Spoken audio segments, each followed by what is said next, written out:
Salam marketing dan kewirausahaan, ketemu lagi di video kita kali ini yang membahas tentang gaya-gaya kepemimpinan. Jika pada video sebelumnya kita sudah membahas definisi serta perspektif-perspektif dalam kepemimpinan, sekarang kita akan melihat apa saja gaya-gaya kepemimpinan.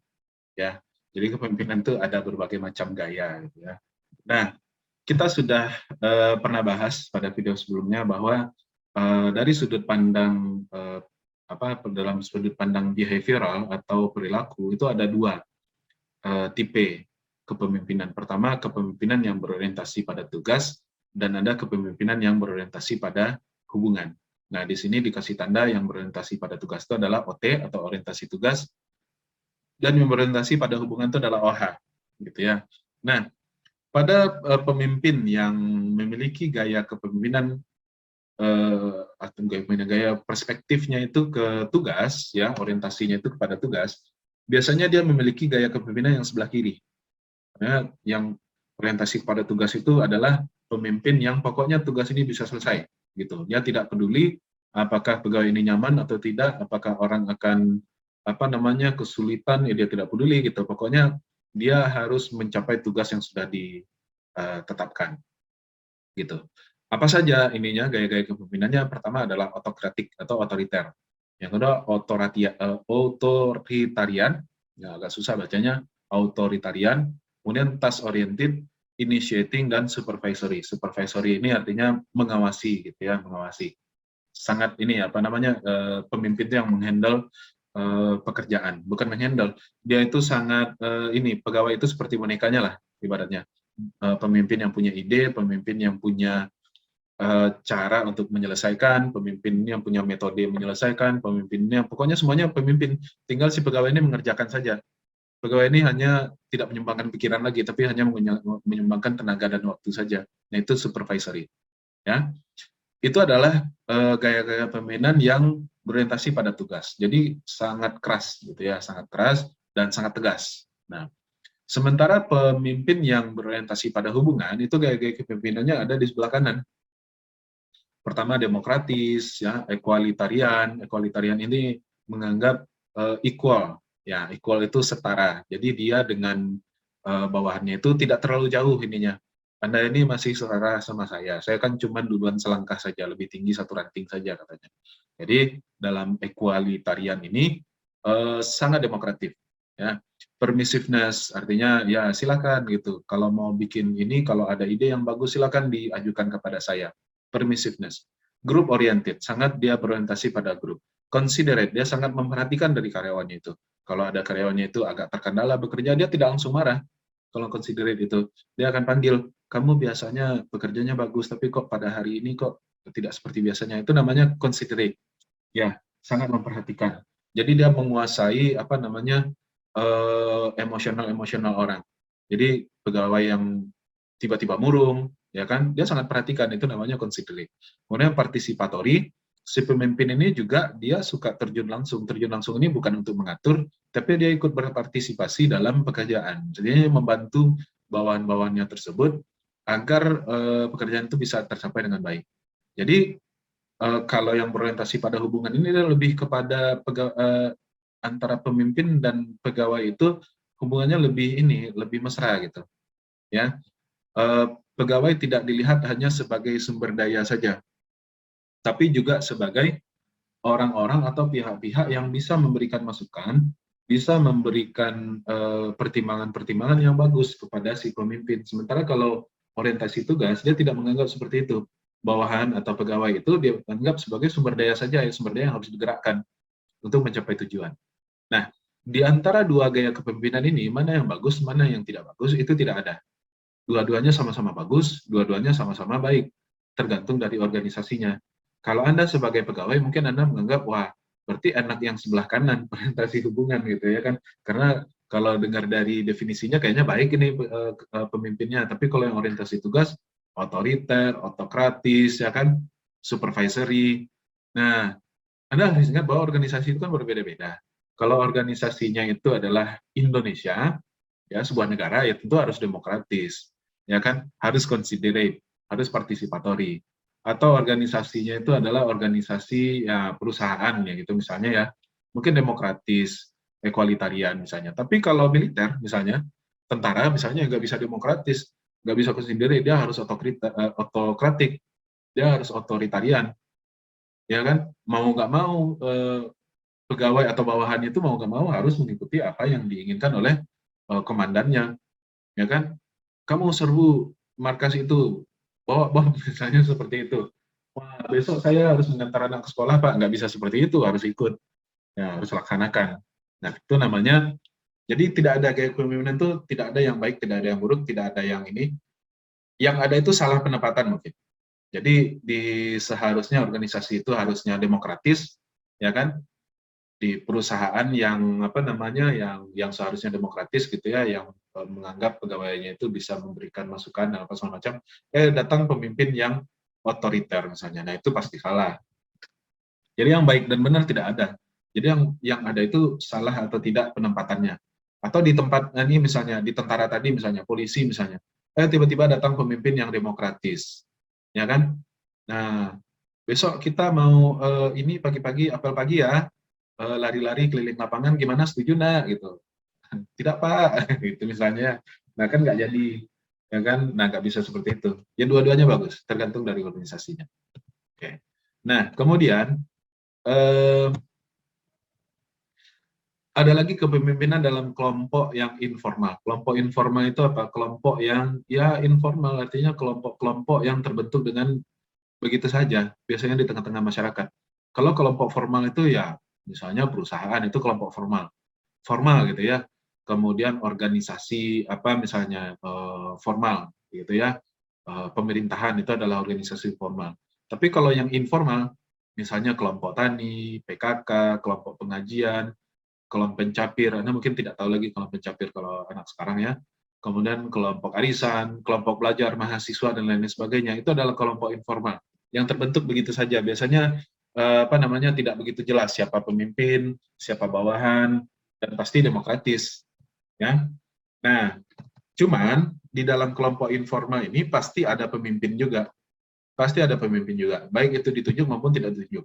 Kelompok belajar misalnya, Anda punya kelompok belajar misalnya 5 orang, pasti ada yang memimpin, ya kan? Siapa yang memimpin itu? Ya tidak ini dulu, tidak kita lakukan pemilu yuk gitu, tidak harus seperti itu. Biasanya dengan natural saja. Ya, mungkin orang yang paling pintar, yang paling bisa mengajarkan teman-temannya misalnya. Kelompok tani, ya pemimpinnya itu ya tidak seperti formal. Kalau kelompok formal itu kan ada syaratnya, misalnya kampus misalnya, itu kan adalah kelompok formal. Untuk menjadi ketua jurusan itu ada syarat-syaratnya. Harus ini, harus itu, pangkatnya ini, jabatannya ini, harus apa namanya, harus pernah mengabdi selama sekian tahun. Tapi kalau kelompok tani misalnya kan tidak seperti itu. Nah, artinya lebih cair. Ciri-ciri dari kelompok informal ini adalah keanggotaan dalam kelompok bersifat sukarela. Artinya orang itu bisa masuk atau keluar tanpa larangan. Sekarang dia anggota, besok tidak, biasa saja. Tapi kelompok formal tidak bisa seperti itu. Untuk keluar dia harus mengundurkan diri, bikin surat apa segala macam. Nah, konsep kepemimpinan dalam kelompok tugas informal ini adalah pemimpin itu orang yang paling dihormati. Ya, orang yang paling dihormati. Nah, hubungan antara anggota dan pemimpin ini, yang pertama, kebutuhan kepuasan individu harus dipadukan dengan tujuan kelompok. Jadi pemimpin itu harus pintar-pintar. Dia tidak bisa otoriter, dia harus mix. Kadang dia harus otoriter, kadang-kadang dia harus demokratis. Kemudian antisipasi terhadap kepuasan amat penting, karena kelompok ini kelompok informal. Artinya masing-masing anggota itu sebenarnya dia tidak terlalu memiliki sebuah struktur yang jelas. Kemudian motivasi anggota harus tinggi, kematangan anggota merupakan prasyarat, dan tekad mencapai tujuan harus kuat. Nah, itu dalam kelompok informal. Ya. Nah, spesifikasi kelompok yang lebih berhasil itu bagaimana di dalam sebuah kelompok informal? Pembagian peranan dan tugasnya tidak ketat. Ya, cara kerja kelompok adalah informal. Kelompok harus dijaga tetap kecil, kesukarelaan harus tetap dipertahankan. Nah, apa saja syarat-syarat orang dalam kelompok, syarat pemimpin dalam kelompok informal tersebut? Sifat yang perlu dalam yang perlu dalam sebuah kelompok informal itu, pemimpinnya harus memiliki empati. Dia harus apa namanya? Dia harus empati itu, dia harus sangat memperhatikan. Dia harus tahu kapan orang itu marah, kapan orang itu senang. Bagaimana cara berkomunikasi itu namanya empati. Empati itu kan artinya membaca emosi orang lain, ya kan? Kemudian dia adalah anggota kelompok, dia itu bijaksana atau considerate, dia itu lincah dan memiliki emosi yang stabil. Ya gimana, kelompoknya saja informal, kalau informal emosinya tidak stabil ya kelompoknya bisa kacau ya kan. Kemudian sifat-sifat yang mendukung diantaranya di kelompok informal itu ingin memimpin. Nah kalau di dalam kelompok informal ya harus ada keinginannya itu untuk memimpin. Karena ini kelompok informal. Kalau tidak seperti itu, saya malas jadi memimpin kelompok tani ini. Ya kelompoknya saja informal, ya. Nanti dia nggak datang-datang atau nggak ada ininya, nggak ada tidak ada kunciannya, tidak ada kontrolnya. Kemudian orangnya kompeten, cerdas, konsisten, percaya diri, dan mampu berbagi kepemimpinan. Nah, biasanya kalau dalam kelompok informal itu selalu ada ini kalimatnya, pemimpin itu seyogianya orang yang titik-titik. Itu dalam kelompok informal itu selalu diulang-ulang terus. Pemimpin itu harusnya orang yang memperhatikan bawahannya. Gitu. Pemimpin itu seyogianya adalah orang yang lebih ahli dari kita misalnya. Nah ini biasanya disampaikan dalam kelompok-kelompok informal. Ya, artinya pada seorang pemimpin itu ditampungkan atau ditumpangkan gitu ya, ditumpangkan harapan dari para bawahannya, walaupun kelompoknya tersebut berbentuk informal. Ya. Nah, eh, dalam sebuah dalam sebuah organisasi, pemimpin itu tidak harus dia memilih, dia harus otokratis atau demokratis. Artinya dari awal dia masuk, dia otoriter terus sampai habis, tidak harus seperti itu. Atau demokratis terus sampai habis, tidak harus seperti itu. Pada organisasi-organisasi tertentu, apalagi pada organisasi modern sekarang ini, itu pemimpin itu dia harus pandai membagi gaya kepemimpinan itu dengan tepat pada waktu yang tepat. Kadang-kadang dia harus bersifat demokratis, ya kan? Kadang-kadang dia harus bersifat otoriter. Nah, maka gaya kepemimpinannya itu seperti di gambar ini, seperti dibagi dua gitu, ya kan? Ada penggunaan otoritas oleh pemimpin, hak vetonya itu ada di pemimpin, tetap pemimpin itu yang memiliki kata-kata terakhir. Keputusan terakhir harus di seorang pemimpin. Tapi di situ juga disediakan daerah kebebasan untuk anggota atau bawahan untuk menyampaikan pendapatnya, untuk juga menghasilkan ide-idenya, untuk juga bisa berkontribusi kepada organisasinya. Jadi pemimpin yang baik dalam organisasi modern gitu ya, adalah pemimpin yang mampu meletakkan perannya. Dia tidak otoriter sekarang sampai nanti dia otoriter terus. Tidak. Misalnya hari ini ketika butuhkan pekerjaan yang yang sangat mendesak dan pekerjaan itu memang harus dikontrol dengan kuat, maka dia otoriter. Tapi misalnya pada saat yang lain, dia itu pekerjaannya ini membutuhkan kreativitas dari setiap orang, dibutuhkan kerjasama dari semua orang, mungkin dia berubah jadi demokratis. Itu bukan berarti pemimpin yang pelin-pelan, tapi pemimpin yang baik justru. Karena pemimpin tersebut dia bisa meletakkan kepentingan organisasi di atas segala-galanya. Ketika dibutuhkan dia bisa tegas. Kita bikin ini. Nah, diberi masukan sama ini sama bawahan, nggak bisa. Ini sudah mendesak. Ini keputusan kita. Dia tegas seperti itu. Tapi pada saat yang lain, dia bisa meminta masukan dari bawahannya agar mendapatkan hasil yang lebih baik. Gitu ya. Nah, jenis-jenis kepemimpinan ada pemimpin yang karismatik, yaitu kepemimpinan itu diperoleh atau karena dia itu memiliki prestasi atau menunjukkan keunggulannya. Jadi pemimpin yang karismatik, dia itu memiliki sesuatu yang disegani oleh orang. Mungkin karena dia pintar, mungkin karena dia keturunan ini, atau mungkin karena dia memiliki jabatan yang tinggi, itu namanya pemimpin karismatik. Ada lagi pemimpin yang situasional, pemimpin yang muncul pada situasi tertentu. Gitu ya. Nah, pemimpin situasional ini, ya kadang-kadang muncul saja seperti itu. Terjadi sebuah situasi, ini orangnya yang bisa memimpin. Ada lagi kepala. Nah, ini yang memang diberi wewenang khusus. Nah, kalau kepala itu kan misalnya di sebuah kantor ada kepala kantor, misalnya di kampus ada dekan, ada rektor, dan lain-lain sebagainya. Ya kan? Nah, ini tadi yang disampaikan gaya kepemimpinan situasional juga sudah dibahas pada video sebelumnya, bahwa kepemimpinan situasional ini adalah gaya kepemimpinan yang tergantung pada situasi yang terdapat di dalam kelompok. Jadi gaya kepemimpinan itu fleksibel, disesuaikan dengan keadaan dan kebutuhan kelompok. Ya kan? Nah, faktor-faktor yang menggambarkan situasi kelompok itu adanya kekuatan kedudukan pemimpin atau position power. derajat dari suatu kedudukan yang memungkinkan pemimpin mendapatkan pengakuan dari anggota-anggotanya. Kenapa pemimpin itu bisa dipatuhi atau diikuti oleh bawahan? Karena dia memiliki kewenangan yang syah, ya, dia memiliki legitimate power. Seorang rektor memberi pengarahan kepada dosen atau kepada dekan, dia sah karena dia memiliki legitimate power, dia memiliki kekuasaan untuk itu.